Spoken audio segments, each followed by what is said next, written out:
সকাল বিকালে নাস্তায় বাচ্চাদের টিফিনে হঠাৎ কখনো মেহমান বাসায় চলে আসছে কিংবা আপনার হঠাৎই ক্ষুধা লেগে গেছে, তখন কিন্তু এই রেসিপিটা আপনার জন্য একদম পারফেক্ট একটা স্ন্যাক্স হইতে পারে। খাইতে যেমন মজা, দেখতে তেমন কালারফুল এবং বানাইতেও লাগে মাত্র কয়েক মিনিট টাইম। আর আপনারা তো সবাই জানেন হৃদয় ফেরদৌস খান চ্যানেল মানে সহজ রেসিপি, মজার recipe. So let's start it. ফার্স্টেই পানি বলক উঠে গেছে, দেখতে পাচ্ছেন চুলাতে আমি 1 কাপ পরিমাণ পাস্তা এখানে ইউজ করেছি। মিক্স পাস্তা আমি এখানে ইউজ করেছি, তবে আপনারা চাইলে যে কোনো এক রকমের পাস্তাও নিতে পারেন। এখন এখানে কেটে রাখা আমি ভেজিটেবল ইউজ করছি, আলু আছে, পটল এবং গাজর। তবে আপনারা আপনাদের পছন্দ মতো ভেজিটেবল কিন্তু এখানে নিতে পারেন। পাস্তা কিন্তু 3 মিনিট সিদ্ধ করার পর তারপরে আমি ভেজিটেবলটা অ্যাড করে দিয়েছি। এখন নিয়েছি আমি 2টা নুডলস এবং মশলাগুলো আলাদা করে রাখছি, যে কোনো ব্র্যান্ডের নিলেই হবে। পাস্তা 5 থেকে 6 মিনিটের মতো সিদ্ধ করে নিলাম সবজি সহ। আমাদের পাস্তা এবং ভেজিটেবল কিন্তু 70% কুক হয়ে গেছে। এখন যেটা করব, ওই যে নুডলস 2টা নিয়েছিলাম সেটা ভেঙে ছোট ছোট করে দিয়ে দিলাম এই পাস্তার মধ্যে। এখন জাল করে নিব প্রায় 3 থেকে 4 মিনিটের মতো।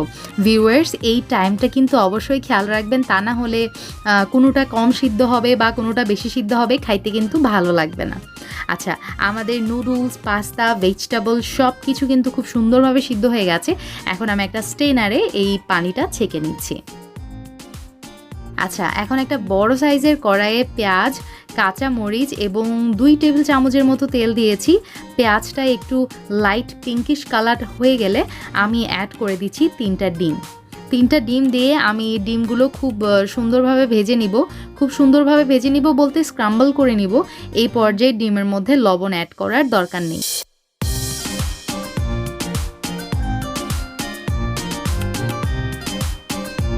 আমার ডিমগুলো কিন্তু স্ক্রাম্বল হয়ে গিয়েছে। এখন যেটা করব, আমি 1/3 কাপ এখানে গরুর মাংসের কিমা অ্যাড করেছি। এটা অপশনাল, আপনারা চাইলে করতেও পারেন, নাও করতে পারেন, অথবা আপনারা চাইলে কিন্তু চিকেনের কিমাও এখানে অ্যাড করতে পারেন। গরুর মাংস ছোট ছোট পিসেস করে কেটে আদা, রসুন, গোলমরিচ, লবণ, সয়া সস দিয়ে সিদ্ধ করে রেখেছিলাম। ডিমের সাথে মাংস কিমা 1 মিনিটের মতো ভেজে নিলাম। তারপরে দিয়ে দিচ্ছি টমেটো। আপনারা চাইলে এই পর্যায়ে কিন্তু টমেটোর সাথে ক্যাপসিকামও দিতে পারেন। যাই হোক, 1 মিনিটের মতো আবার ভেজে নিয়ে দিয়ে দিলাম নুডলস এবং তার সাথে 2টা মশলা। মানে যেই মশলাগুলো নুডলসের প্যাকেটের সাথেই আমরা পেয়েছি, সেই মশলাগুলোই আমরা নুডলসে অ্যাড করে দিচ্ছি। এবং তার সাথে আরেকটা স্পেশাল মশলা অ্যাড করব, সেটা হচ্ছে ম্যাগি, স্বাদে ম্যাজিক।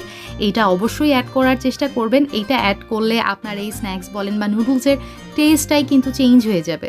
সবগুলো মশলা একত্রে খুব ভালোভাবে এখন মিক্স করে নিচ্ছি। এমনটা যেন না হয় এক জায়গায় বেশি মশলা পড়েছে আবার এক জায়গায় কম, সব জায়গায় যেন সমানভাবে মশলাটা পৌঁছায় সেই রকমভাবেই নেড়ে চেড়ে নুডলসটা মিক্স করতে হবে। লাস্টে অর্থাৎ নামানোর আগে চেক করে একটু লবণ আমার কাছে কম মনে হয়েছে, এই কারণে সামান্য লবণ অ্যাড করে দিলাম। এটা আসলে সম্পূর্ণই আপনাদের টেস্টের ওপরই ডিপেন্ড করবে।